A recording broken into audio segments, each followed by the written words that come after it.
What is up, Music Junkies? Thank you for tuning in for yet another episode. And today we have a very special guest. We have Sam with Smile on the Center here with us today.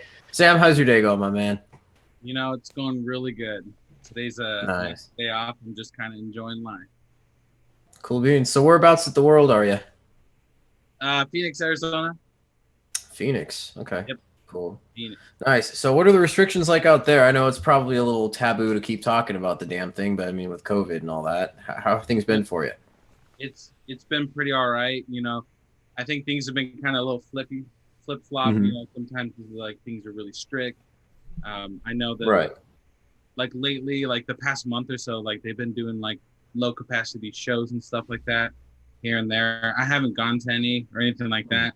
Um, Vaccines going out, it's just kind of like up and down, people going crazy, people are like mellow. It's just like a whirlwind almost. In Arizona, but Arizona wasn't too restrictive to begin with. Arizona was like a no fucks given state. It was Yeah, like, like Nah, man. And you think, honestly, I got people at my day job like screaming at me, "Hey, man, you could take your mask off. It's cool." I'm like, "Bro, I'm not doing it for you. Like, I got sick people back home, you know." no, yeah, I mean, like, because I have a day job, I work at Guitar Center. Mm. Oh my God. Guitar Center, you said? Yeah. That's like the luckiest fucking gig ever, dude. It's probably like a sweet gig. Oh, it's great, being in the band. They're really good with taking time off, and the discounts are nice, stuff like that. It helps out. Dude, that's clean. But man, dealing with customers that just don't want to wear the mask, it's insane. I've had some It's try to fight some of my coworkers over it. It's well, it's so the rule in Arizona is masks are suggested but not required, right? there's yeah, no but federal mandate on yeah, them. yeah, but a lot of the businesses still require it, which is where the public, you get a lot of people come in and it's like, I don't have to, but then they're like Guitar Center, for example, it's a privately owned business, so we still require it. So if you come in, you're like, I don't have to. I'm like, well, then you could like shop online. Then you can't come in the Or store. shop at another store. I mean, Yeah, like yeah, Yeah, but then you got places like restaurants where you can take your mask off, sit down, eat with a group of like six people if you want. It's yeah. like, yeah, yeah. I I mean, the mean, rules everywhere are just a little fucking crazy, but so that's why I think personally, this is just my opinion, they should honestly open up concerts again. Musicians need to be making their money. The artists need to get out there. We can't just keep I mean, yeah, one they're day. I opening don't up fucking know. restaurants where people can sit down, like you said, and take off their mask. Why not sit down and watch a live show? I was watching some baseball earlier today, the Dodgers, and they had like 10,000 people in their crowd today. Yeah. It's not full capacity, but still. Still, 10,000 people is a fuck ton of That's a grip. motherfuckers. Yeah. How has COVID affected the band? Oh, it threw us for a loop for sure. Um, yeah, like we recorded an EP at the beginning of 2020 with Andrew Wade, and we were planning on releasing it last year, but so many things kind of happened, things shutting down. Even doing music videos is a huge challenge because we had to do a bunch of like behind the scenes stuff. Yeah. Um, it just kind of like we just ended up pushing back to this year and trying to work around all these things. We went like I think we went like 6 months without seeing each other, like Wow. Whoa. ourselves. Yeah, it was That's crazy. like a long distance relationship, pal. Jeez. That's Yeah, commitment.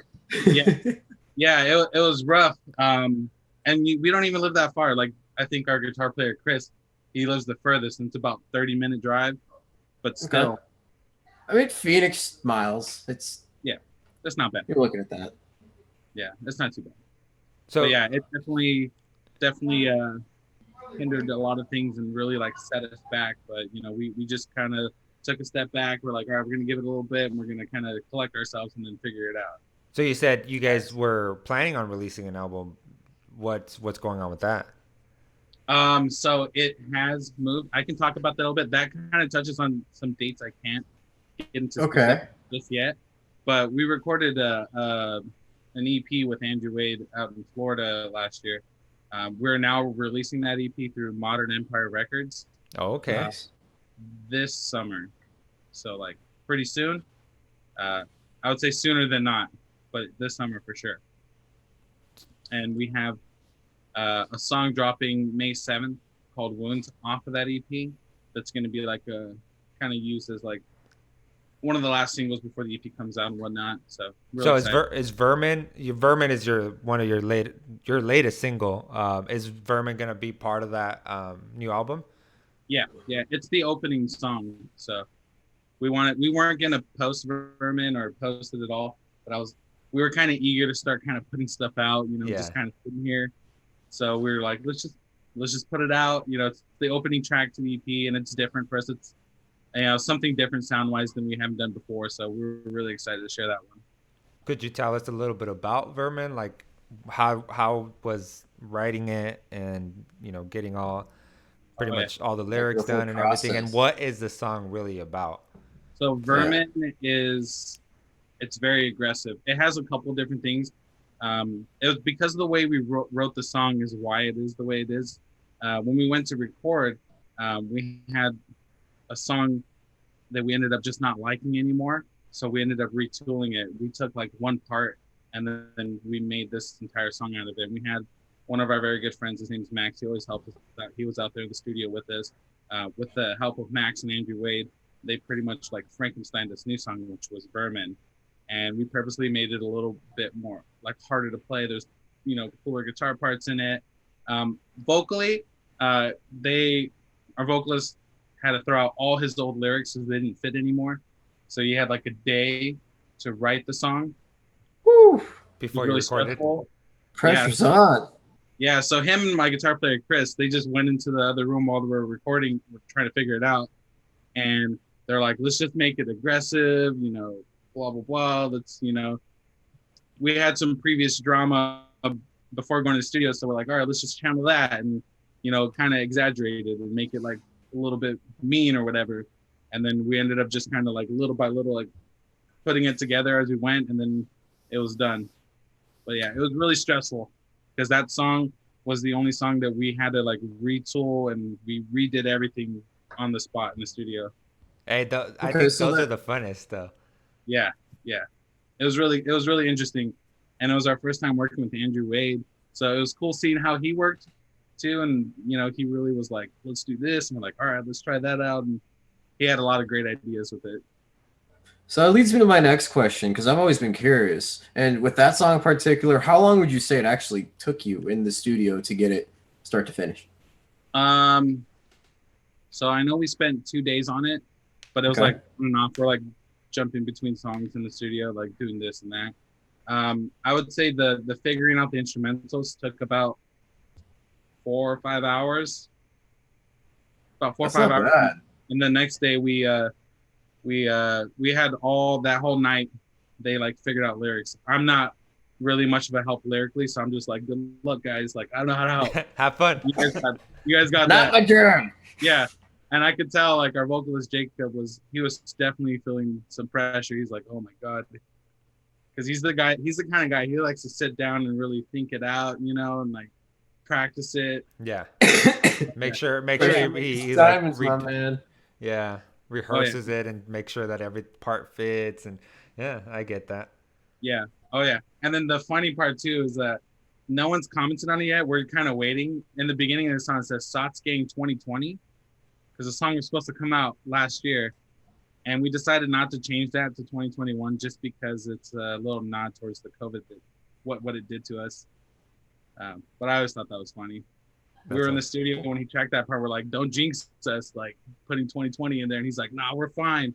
Oh, No, no, so you guys are are the reason we're going through this. Just kidding. I guess so. I guess. Damn. Jinxed everyone. So as a band, what are some of your guys' biggest obstacles that you've been able to overcome so far that you've like, if you want to talk about those Besides COVID. besides COVID? The biggest thing that we've always struggled with, and this is even like before COVID and all that, is that because we all have like our day jobs too. Yeah. Yeah. Schedules. Getting our schedules to line up has always been like an on and off struggle. Sometimes like a couple months it'd be like great, like we all have like this time off, we can be really productive. Next month it's like really difficult where we have to like pick and choose, and like that's always been the biggest struggle is just finding the time, rehearsals, getting music videos, promos, things like that. We have a lot of meetings. We do a lot of them through Zoom now just because of that, but depending. So let's go all the way back to the beginning. How did you guys get started in the band? How did the band come together?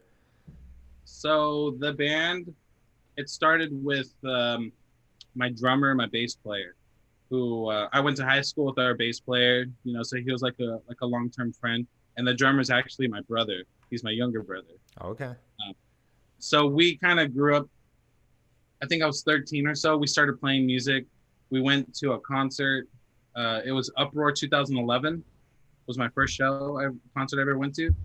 You know, like all these cool bands. You know, and that really kind of lit the fire. Like we should try like being a band. So we formed this band called Apex. It was really terrible, really bad.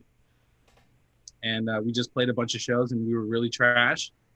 And then we figured out that we needed to like maybe swap some members and try and take it for real. That's when we got our vocalist, who quite a lot more experienced than we were. So he kind of helped us piece things together, and we kind of started trying for our first EP and going from there. And it's just been like kind of a see what works kind of deal. Mm-hmm. Yeah, we were really trash back then. Yeah, I mean, I think everyone's first band was trash. I don't even want to. I don't even want to talk. A couple of bands, man. Like it's not just the first, but like the second, third, and like. This one's technically my second band. Nice. So you're doing pretty well for yourself then. Holy shit. I think so, yeah, because we only ever did the one before, and we were like, we thought we were okay. I look back on it and I'm like, wow, we were anything but okay. So I mean, I've listened to your music obviously, and I see a lot of different genres built into one. Because I hear a little bit of hardcore, like West Coast hardcore or even East Coast hardcore. I hear a little bit of that into your metalcore and your deathcore, and there's so many elements. Who do you guys like kind of look up to or get inspired by? Oh man, I think it's all like because we all have like a very like broad like spectrum of music that we listen to between ourselves. Like, so we all like to kind of like, if we feel like, for instance, like if we're writing a song, we feel like, we've done this already. Let's try and like you know, I've been listening to like a lot of like Knock Loose or something. Let's try something a little slammier, or like our song Deadbeat was very hardcore influenced. Yeah, that's the one that that was my favorite one. That one has a little bit of hardcore on it. I was listening to a lot of like I wrote that song after having a panic attack. Oh shit! Sounded like it. Yeah, and I was listening to a lot of like Kublai Khan and Knock Loose and Varials and Spite, and I was just like, man, I really want to do something heavy slam. We don't like, because at that time we never really had anything that had like just the basic like slam breakdowns and stuff, and I wanted to fit like 3 breakdowns in the song, so try to make it as heavy as I could. So how was it writing that song in particular versus the other one? Oh, that song I pretty much wrote actually in this room, in my bedroom, on my laptop. I was just like put up like a little basic drum beat. I was like, I want it to be slower than the other songs, and I want it to be really heavy. And I was like, you know, we need to use some like, you know, some panic chords and stuff like that. And I just kind of just messed around with some riffs, and I got like the first like half of the song finished out. Then I had my buddy Max kind of come over the next day, and he's like, oh, that sounds bad. Let's flip those. I was like, cool, nice input. We finished out the song, and it kind of stood more or less at that point, and then shared it with the rest of the guys, and they liked it. And, you know, like for instance, like my bass player is like a huge hardcore guy. So he's like about time. He's like, great. Yeah. How do you cope with burnout once you get past a certain point of like working on something as an artist? That's what happened.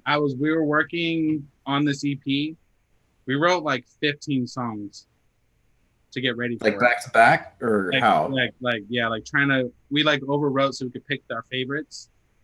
And this was song number 10. Okay. So, like still on my file, Deadbeat is listed under song 10. But like it was like the 10th song we were writing, and at this point, it was a schedule conflict. No one was able to come and help me, so I ended up having like a lot of pressure, work and all this other stuff, and It's all on you, on your I had like a shoulders. little panic attack. I was freaking out, and then I was like, you know what? Let me just write something heavy, and then that's what kind of came out of it. Fucking dope, man. Big ups to you. It's just push through. So Yeah. So how did let's talk about you a little bit. How did you get started playing guitar? Like, was it just like, hey, I'm listening to these bands, I want to do what they do, or like was there something different? It was something that I was never interested in, actually. I was about 13. I was doing really bad in school, and my parents heard from one of their friends. They're like, if you get your kid an instrument and he learns and practices, it'll like discipline him, and he'll do better in school and stuff. So they're like, you need to learn, like you're gonna play guitar pretty much. Yeah. And I was like, I guess. All right. So they bought me like a cheap guitar, and I got like a couple lessons, from this really nice dude, and I actually liked it way more than I thought I would. And it just kind of stuck. Yeah, it just kind of stuck. The school stuff didn't really get much better, but the guitar was great. The guitar went up, the school stayed the same. Like, yeah. Dude. Yeah. That's pretty much how I started. And then my brother, he was like wanting to play guitar, and I was like, no, you're not playing guitar. I play guitar. Play drums. And that's how he started. He's your younger brother, you said, right? Yeah. Okay. So I mean, growing up, you guys taught each other pretty much everything, right? Well, my question is, do y'all have similar like inspirations, or are you kind of like the different dynamic duo that just works? It's very similar, but I would say he tends to be like really creative. Like if I write something, he's really good at sitting down and being like, oh, let's change this a little bit here, like little small changes that like make it sound so much better. Plus he's gotten like really good at drums, so like he's like, I want to do this drum wise, so you should do this here. I think really good at drums is an understatement for your bro, man. He's exceptional at drums. Yeah. I forget. I see him all the time, and he's only 20, so he's really good. Yeah, he's young. He's very young. Wow, holy moly! Imagine. Yeah. Oh, God. That was actually a funny story. When we got our vocalist Jacob, that was one of the things he was worried about the most when he was like coming to try out. He's like, God, he's like, your drummer is ungodly young, and he's like, he's like, we're gonna have to find a new drummer. And then he saw him play, and he's like, all right, we're good. I was judging. He's like, my bad. Well, how old are you? I'm 25. You're 25. Okay. I mean, you're still pretty young. I mean, I'm not much older, but you're still very young. So, not much older. What's up, Mario? You don't want to feel old, bro? I'm only 27. Only. God. I'm only 27. Kick me while I'm down. That's cool. I'm gonna be 26 at the end of this year, so. Yeah, we're good. Okay, we're good. I'm right there. So, how's the scene in Phoenix now? I played in Phoenix. It was before me and Jake got in the band. I played in Phoenix in 2008, and the scene was amazing. How did that feel? No, 2009. 2009. It was 2009. The scene was amazing. It was all local bands, and it was packed. Dude, I used to go to those shows, so I probably saw your band. Probably. Yeah, I used to go out to shows all the time. It was great. Unfortunately, for a while, it was dead. Like local shows would struggle to have like 40 or 50 people, if that. Like I remember the first like all local show that I played, there was only like 25 people there, and it was really like but with the help of like there's a lot of good bands coming up the last couple of years, things have definitely like really popped off locally, and with things right about to open back up, I think it's going to get even better. The one thing that I like about the local scene is that there's like a lot of good people in there. Yeah. There's some people that you kind of want to watch out for. People generally know those people. But for the most part, the local scene is very help one another right now. We need to do this together. Like for instance, like the last time we planned, like our last headliner was in December of 2019. It was an all local show. and we sold it out. And there was 5 bands, and they're all 5 killer bands, and yeah, it sold out. Everyone sold almost all of their merch. Everyone had a good That's night. awesome. It was great. Every band did really good, and seeing more and more of that is great. That's awesome. You ever play with a band called Sam Sarah? Yes. Do you remember that specifically or no? Yeah, Samsara. Yeah. Yeah, we played with them only once. It was in California at the PW. It was like a pizza in Pomona. Okay. Oh, Because I know people in that band. Well, I don't know them. I mean, I'm sure I know more about them than they know about me, which is kind of weird, but I kind of know them. They're cool peeps from what I Yeah. hear. Their music's Yeah, like interesting. Billy from that band. He's a guitar player. He's really cool. Our boy Max, who helps us with a lot of stuff, is actually really good friends with them. wait, where are they from? They're Yuma. Yuma. Yuma. That's where I Is live. that Billy? I don't know. He has glasses. Yeah. Oh no, I'm thinking about someone else. Well, I I'm mean, pretty sure we played in Yuma. He's from Yuma. I lived in Yuma for 5 years. So that was our scene. We used to throw all the shows down there. Yeah, my friend Max tried out for the band one time. He drove all the way out to Yuma, but then it didn't work out. But they're all still really good friends. Dude, What a small world. Holy shit. well, I mean, Phoenix and Yuma, the scenes were always colliding. It was always, Phoenix and Yuma shows. And I know my friend's band. He used to be in a band called Tor. They played with Samsara in Yuma. I think it was like an outdoor show at somewhere called like Prison Hill. Prison Hill. Yeah. Yeah. Yeah, they played a show there, and I was there. That was after I left. I left the Yuma scene. That's when all those Prison Hill shows started getting crazy. Yeah. David Torado was throwing all of them. Yeah. And Yeah. from Mr. Biceps from himself. what are they called? What's his band called? No. I forget. Jeff Yuma. What's his? Beg for Life. Beg for Life. Yeah, Jeff Yuma was throwing a lot of the Prison Hill shows too. Yeah. So it's crazy. I played in Tucson. I don't know if you remember the venue that was there. It's kind of like a Western name, but it was like all rock and heavier shit. What was it called?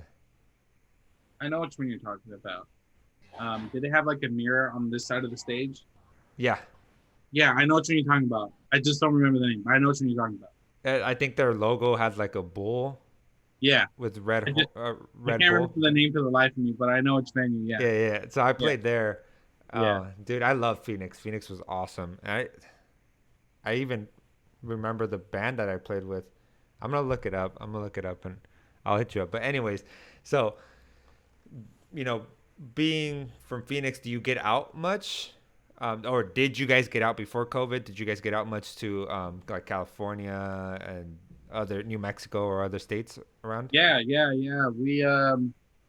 We played quite a good handful of California shows. Southern region, Huntington. We did like Farmington, New Mexico, which was really an experience. It's a college. That's a college town. Yeah. We that was pretty cool. We had like 3 shows fall through for Vegas though. We've never played Vegas. We always had something lined up and something happened and we're like, before COVID, we actually had a lot of shows planned that COVID canceled, including a couple like festivals. Like we were going to go to Reno and Northern California. We had some stuff in Texas and Colorado. It wasn't really like a tour or anything, just like little appearances here and there. Yeah. And they all got canceled. Have you guys toured? No, we haven't. We've done just a bunch of traveling here and there, unrelated. But the plan is to tour once we're able to. Oh, dude, I've never toured personally, but this. So what is like your dream tour? Like what's that journey that you want to embark on? Where would you go? Oh man, everywhere. Well, I want to play the East Coast so bad. Yeah. Okay. I just want to see what the scene's like and see how that goes. Also, like I'd love to play Chicago because we look at our analytics and whatnot. Chicago's number 1. is like our number 1 city. I saw that. Spotify, which is insane. This is like weird to me. Like, no one in Chicago. Especially since you're from Phoenix, you would think that Phoenix is number one, but I saw it was number two, and then Yeah, it's Dallas, Texas. yeah, exactly. It's And funny. That's freaking it's awesome. funny. It's funny though, because you're not the first one that has come here and said Chicago is probably where we get the most listens. I'm like, damn, Chicago's so diverse because it's every freaking genre. Yeah, yeah. I would love to play in Chicago, so that's definitely a goal once we're able to. Dude. Okay. Now, who would you like to play with? That's my next question. We had a show that was scheduled here in Arizona that I thought we fit perfectly. I would love to do that as a tour. It was going to be us opening, Alpha Wolf, Crystal Lake, Chelsea Green, and Fit for a King here in Mesa. Ooh, you said Chelsea Green. Yeah, I respect all those bands. So I was like, that'd be great if we could, if that show can start up again, and just do a fucking tour with it. Just take it on the road. I don't know if they would have us, but if they would, I'd be more than happy. Dude, that's crazy. So, what you guys, you're telling us that you wanted to release that album during summer. What other things are you working on? So right now, we have the song "Wounds" coming out on May 7th, and with that we have a music video that we've been working on like a lot, and it's like our vocalist is like passion project because he does all of our music videos. Okay. So yeah, we do everything that way. There's like a really long, like elaborate storyline with it, and it's about some really like personal things to some of our friends and families, dealing with it's about suicide, Okay.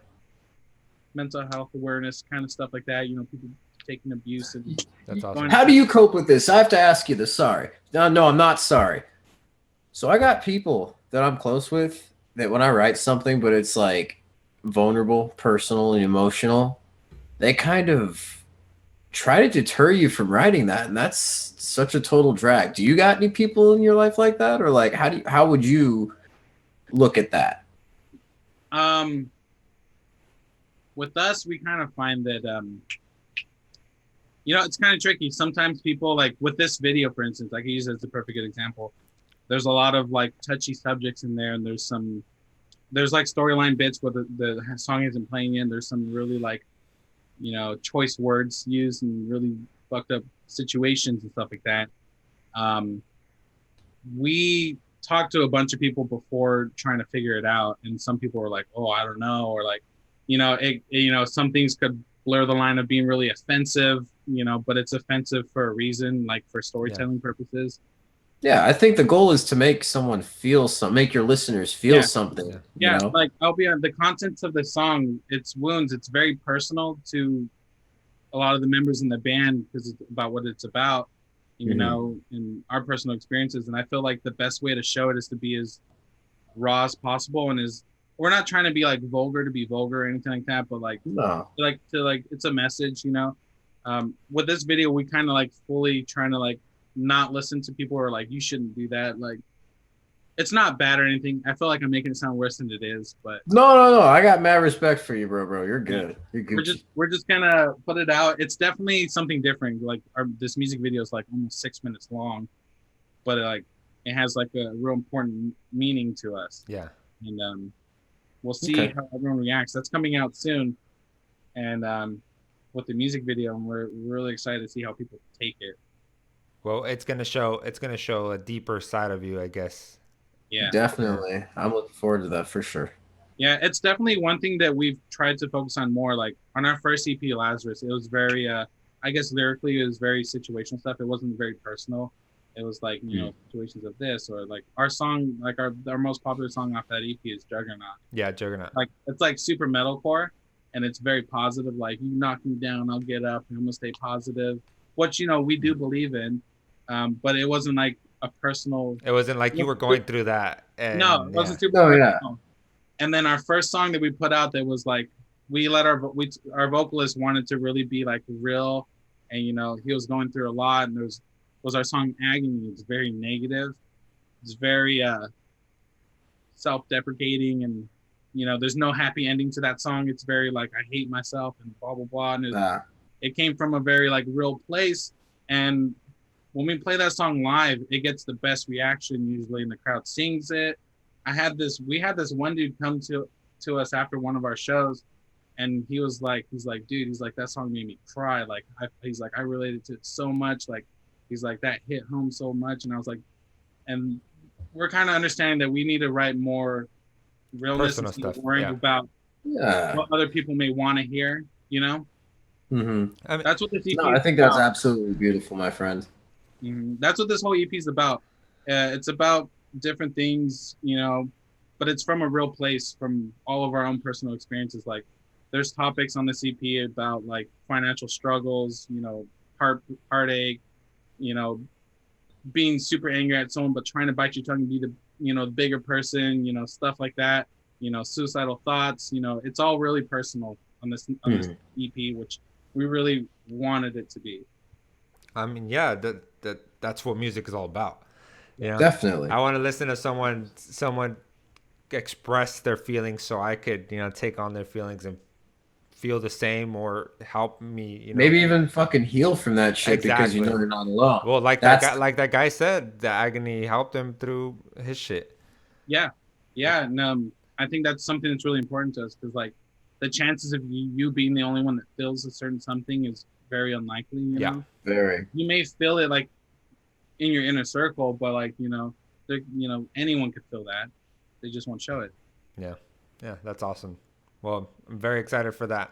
So I want to ask, what's the dynamic of the band? I want to know who the Joker is, who the quiet one is, who, you know, Who the bully? who the bully. So, my brother Freddie is the serious one, but he's also the bully and the Joker. I was gonna say, he's the youngest. He has to pick on everyone. Oh my god, he picked. I'm sure he's the mischievous one. He picks on our vocalist like. He learned from your mistakes, I bet. Yeah, I'll be honest. We all have a really great dynamic. We're all really great friends. Yeah. We like to tease each other and, you know, mess around with each other, and, you know, we argue a lot sometimes, but it's all good. But yeah, our drummer, he's so loud. He's super funny. He says the weirdest crap that catches all of us off guard. But then, like, in an instance, if like something's being serious and we're being like a little out of pocket, he's like, "Hey guys, he's like really quick to like let's do this," you know, which we all can be at times, but he flips the most, you know.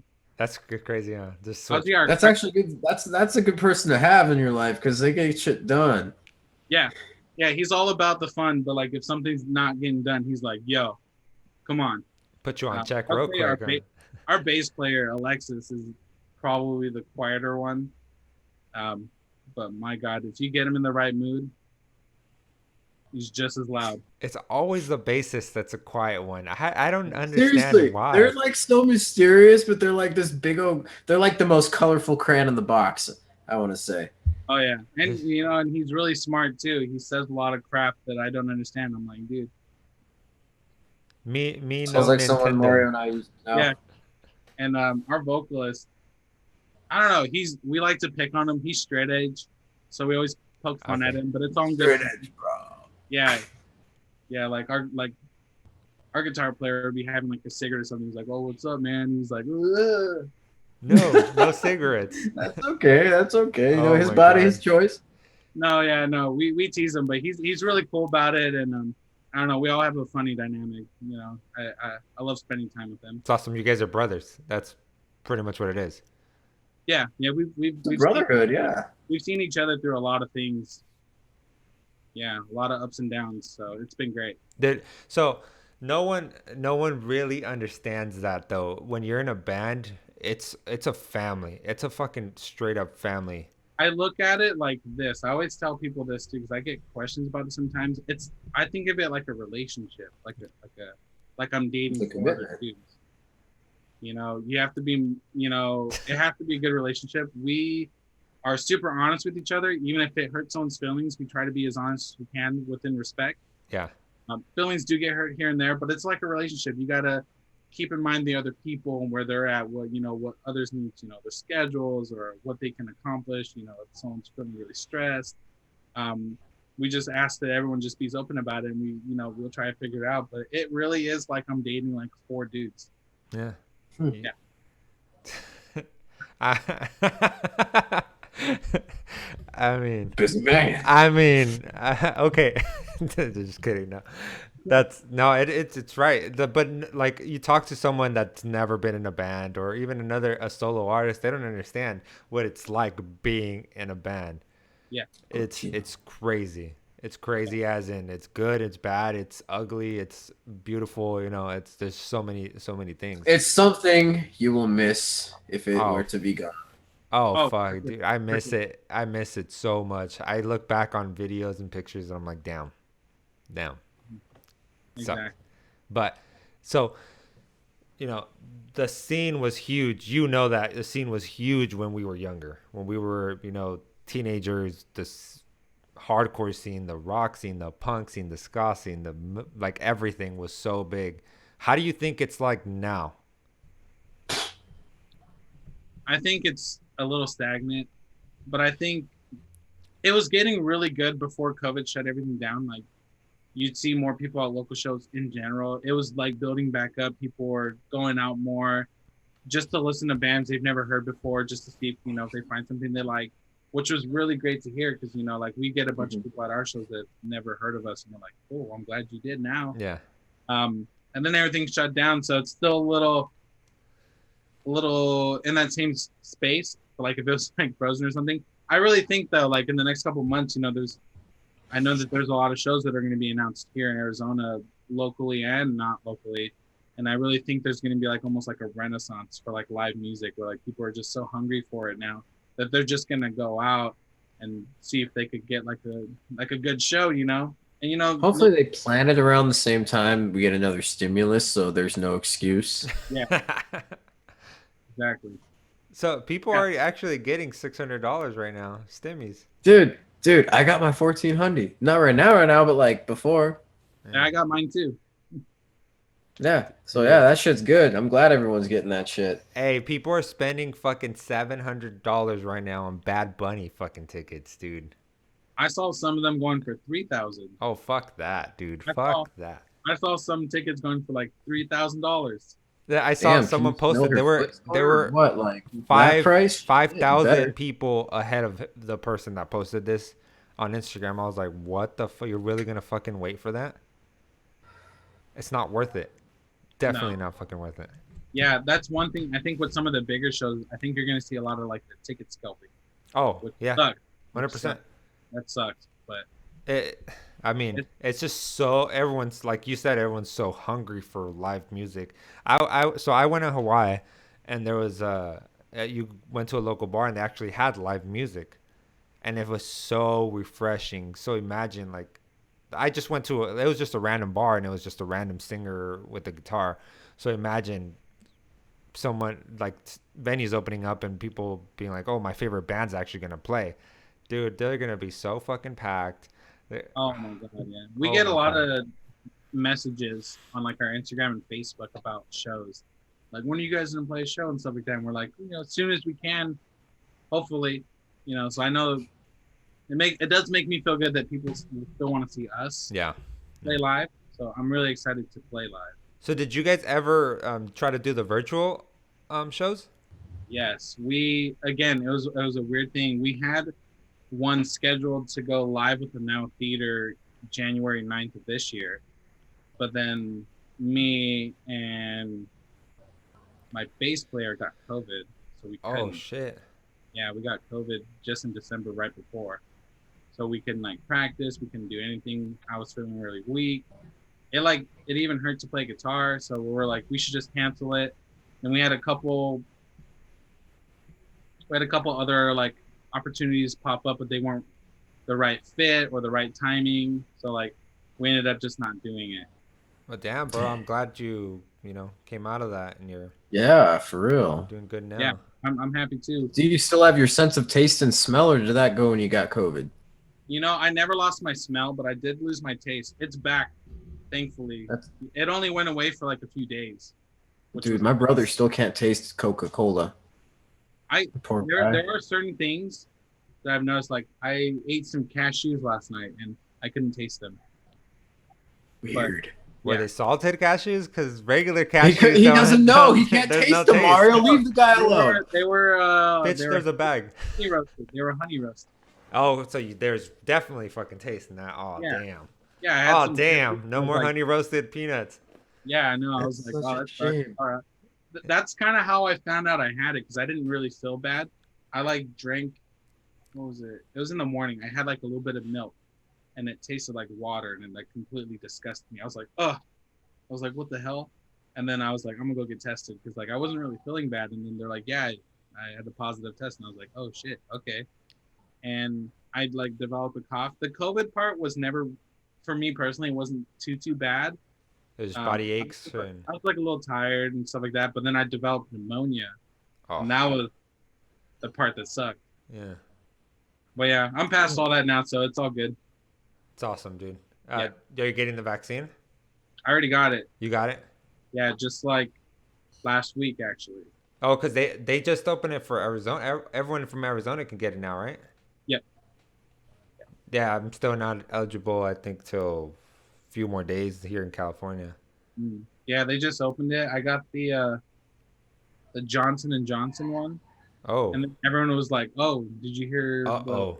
blood clot thing with it?" And I Yeah. was like, "I don't know." But, like, I felt okay. I felt sick for like a day afterwards, but I'm good. Did you develop a cough after the vaccine? A little, yeah, just a little one. Yeah, one of my friends just coughed, mad cough after the vaccine. hmm It's crazy. Anyways, well, that's everything I have. Jake, do you have any more questions? No, I think I'm about to good to go. But Sam, if you have anything you want to like let our listeners or your listeners know, now's your chance. You got the stage, as if you haven't taken most of it already. I would say the only thing we have planned right now is our new song "Wounds" coming out May 7th, along with a really nice music video that I hope a lot of people enjoy and really get the message of. That's pretty much all we have right now. Just that May 7th. Awesome. Excellent. You can pre-save. Well, we're definitely both looking forward to that, man. We definitely wish you the best in your musical journey. We're gonna be here watching Wait, every step. your musical Yeah, what? don't blame me. I'm well within my rights, sir. Just kidding. But no. On your musical journey, man, we wish you the best. Just know if you need anything, we're here for you. And as always, all right. So that was Sam with "Smile on the Center." Dude, his chops on guitar are pretty sweet. I think he's got a pretty well-rounded band, and for his vocalist to sound like that without a whole lot of studio magic, I would definitely say that's impressive. Yeah. Yeah. Nowadays, dude, a lot of bands are studio bands. And that's what I noticed. Like, dude, they put as many effects as they can on their vocals, on their guitars, Guilty. you know. And I'm talking about screams, talking about metal bands. And so it's like for someone to like actually have a great sounding growl or scream, it's pretty nice. Takes quite a bit. Takes a But toll on I your think throat too, overall- let me tell you. Definitely would kick the hell out of me, man. I can't. I'm working on my vocal fry, but I haven't been able to get there yet. If you figure it out for me, though, let me know. So I just want to say how happy I am making Music Junkies. You know, if anyone's watching this, I want to tell you, you know, I love doing this. I know Jake feels the same way. It's amazing. It's one of my favorite things that I get to do, It's and I look forward to it every week. And I wish I could do this for a living. I wish I could. This would be like my full time job. I'd be just interviewing people, you know, yeah, interviewing artists. It would that's be why we great. need your support. So we just want to tell everyone that we're so glad you are with us. You're following us. If you're following us, if you're not, then I want to be your best friend, so you can start following us. So if you guys ever need anything, hit us up. This episode, it was released or will be released on Monday. It's Monday for you guys if you're listening. We'll have a new episode next week with a singer, an R&B singer, pop R&B singer. You'll love it. And if you haven't already, check out our merch store. buy a shirt. You know, anything helps keep this going as much as possible. Um, yeah. Listen, Definitely. smile on the sleep on the sinner, smile on the sinner. Um, they're on every streaming platform, and check them out. Well, for Mario and I, you take it easy, be safe. Tune in next time.